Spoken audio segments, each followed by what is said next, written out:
o Flávio fala alguma coisa sobre o Foro de São Paulo e a ligação dele com esses crimes, e automaticamente o Lula pensa que aquilo é sobre ele, eu acho que isso diz mais sobre o Lula do que sobre o Flávio. Isso que a gente viu sobre o relatório da CPI do crime organizado, o desespero do Toffoli, do Gilmar, as ameaças e tudo mais, é, na verdade, uma reação do sistema.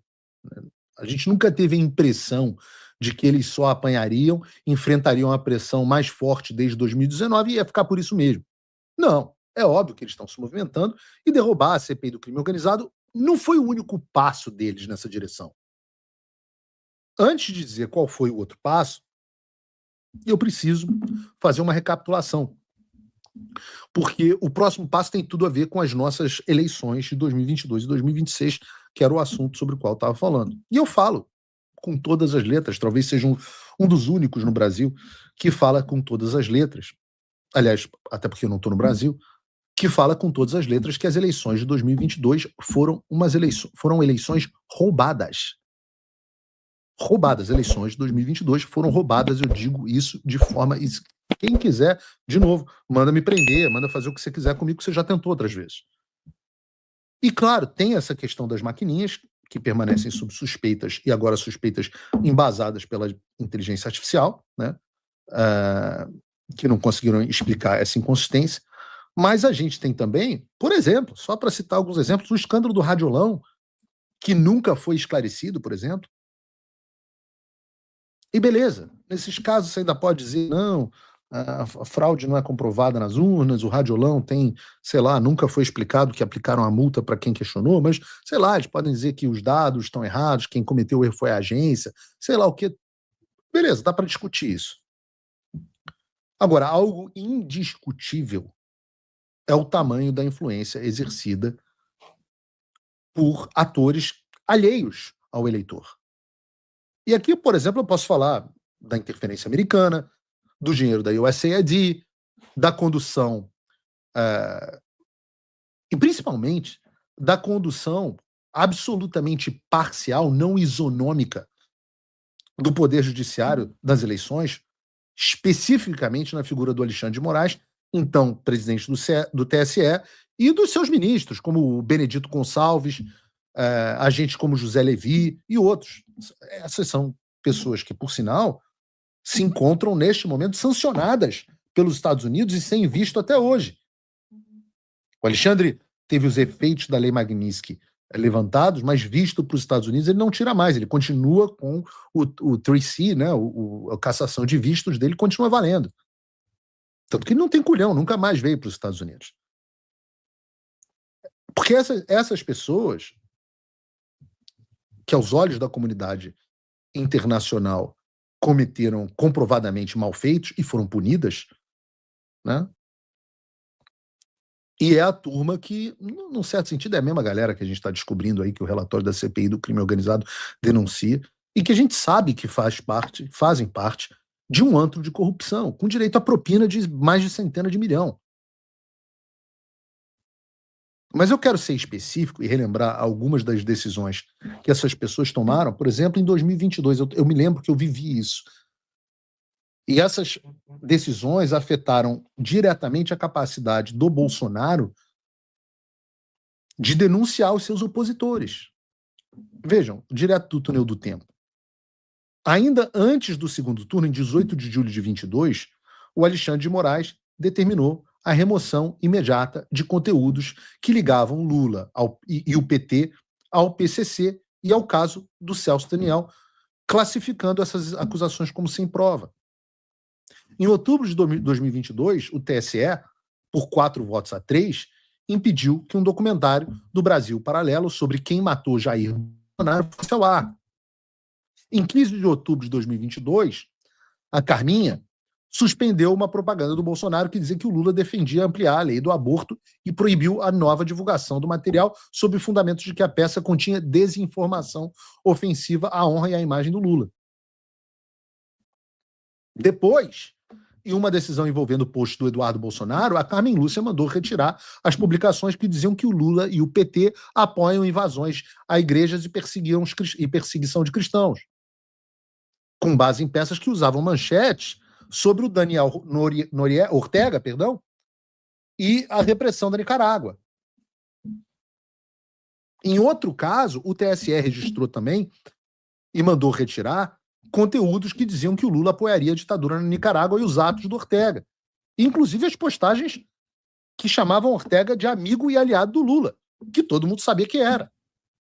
Em 21 de outubro de 2022, o ministro Paulo de Tarso Sanseverino suspendeu uma propaganda de TV da campanha do Bolsonaro em que se dizia que o PT preferiu fazer o metrô na Venezuela, em que o Bolsonaro perguntava se o Ortega era amigo do Lula, citando ainda a repressão a padres, freiras e meios católicos na Nicarágua.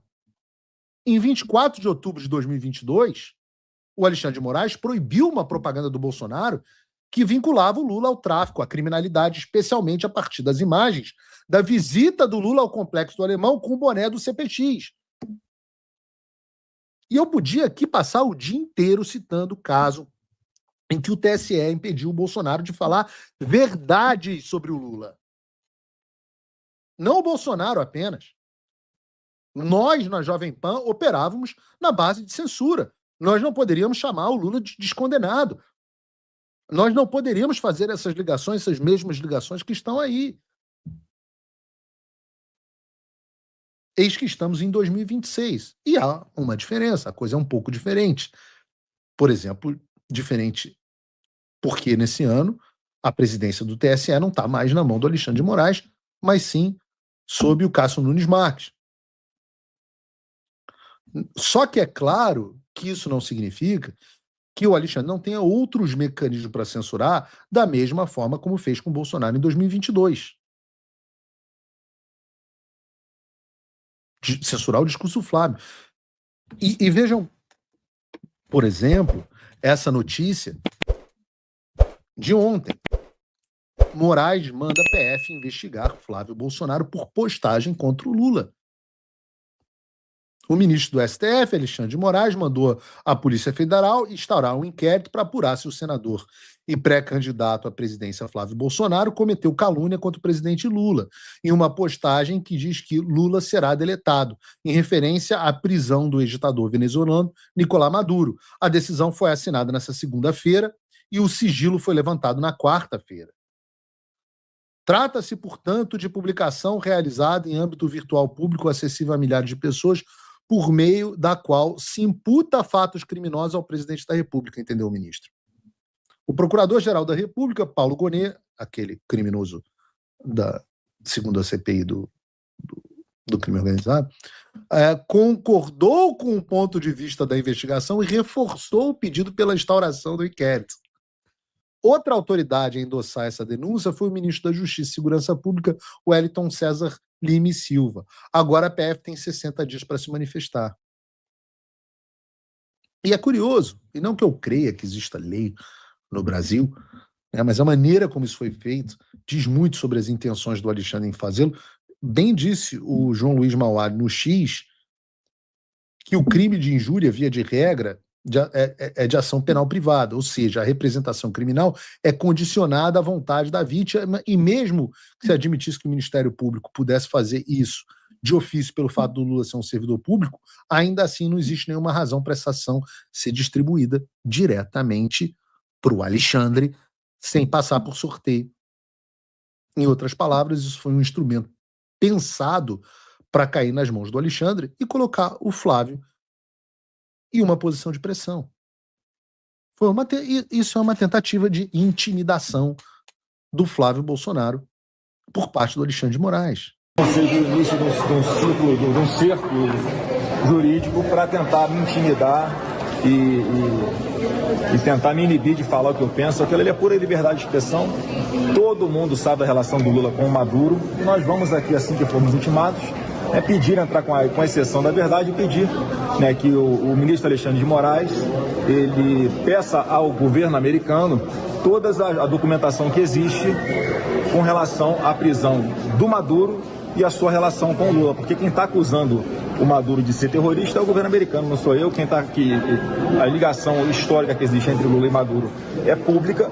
Então, sinceramente, eu não entendi qual é a intenção do ministro Alexandre de Moraes em aceitar abrir um inquérito como esse, Então vamos aguardar e não vou me calar, vou continuar acusando e falar a verdade sobre quem é Lula, que é ligado a ditadores, a marginais, a terroristas. É isso que ele cultivou, é isso que ele pratica com todo o seu posicionamento, né, sentado na cadeira de presidente da República. Ao invés de colocar o interesse do povo brasileiro em primeiro lugar, ele continua priorizando as suas preferências ideológicas que acabam trazendo prejuízo para o povo brasileiro. Tem um trecho da nota que vale a pena ler aqui para vocês. Ele também publicou uma nota enorme que eu não vou ler porque é muito chato. Eu odeio esse linguajar de nota. Alguém da campanha precisa orientar isso. Isso não se comunica com o público com linguajar de nota. Mas tem um trecho aqui que é interessante. Reiteramos que não cederemos a intimidações ou ao uso do aparato policial e judiciário para silenciar a oposição.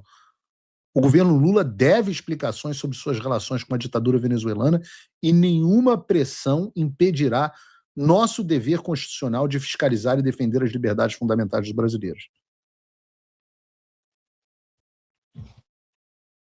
E isso é muito interessante, né? Porque o que é que disse o Flávio no post dele? O original, o que deu origem a essa história. Vê se coloca pra gente aí, por favor, Gabriel. Isso. Lula será deletado. É o fim do Foro de São Paulo. Tráfico internacional de drogas e armas, lavagem de dinheiro, suporte a terroristas e ditaduras, eleições fraudadas. A única afirmação que ele fez foi de que o Lula seria delatado. Não deletado, delatado. Sob a pressão do Maduro, ele afirmou que aquele seria o fim. Sob a prisão do Maduro, ele afirmou que aquilo ia ser o fim do Foro de São Paulo, que reconhecidamente se envolve com o tráfico internacional de drogas e armas. Reconhecidamente. Afinal, não era só o Maduro, também as Farc faziam parte do Foro de São Paulo. E o Lula. Lavagem de dinheiro, suporte a terrorista, ditadura, eleição fraudada, tudo isso é verdade. Então, quando o Flávio fala alguma coisa sobre o Foro de São Paulo e a ligação dele com esses crimes, e automaticamente o Lula pensa que aquilo é sobre ele, eu acho que isso diz mais sobre o Lula do que sobre o Flávio. Né? Ele estava se referindo ao Maduro. Mas eu entendo que o Lula tenha achado que era sobre ele. Né? Afinal, as ligações do Lula com o Maduro são evidentes. A gente sabe, por exemplo, que o Maduro financiou as campanhas do Lula e do PT. E a gente sabe porque os marqueteiros do PT admitiram, disseram que receberam. A gente sabe que também que o inverso também era verdade, que o dinheiro roubado do PT do Brasil ia para a Venezuela. Financiava campanha na Venezuela e uma parte vinha para o Brasil. A gente sabe disso. A gente sabe como o Maduro foi recebido no Brasil, a posição pública do PT sobre o regime Maduro e a posição em relação à Venezuela. Há alguma discussão a esse respeito? Tem alguma coisa aqui que não seja verdade? Essa nota do PT aqui sobre as eleições na Venezuela é falsa ou não? Ah, bom. E vem cá, pergunta. Esse cara que está sob julgamento nos Estados Unidos é por quê? É por liderar um cartel narcoterrorista? Ah, é? E eu não posso falar sobre isso, não? Por quê? Só de raiva, eu vou dedicar um pedaço do programa sobre isso. Eu vou dedicar uma parte do programa só para relembrar a vocês algumas das ligações do Lula com o crime organizado. Talvez vocês se lembrem de algumas delas, mas é sempre bom citar para que ninguém se esqueça.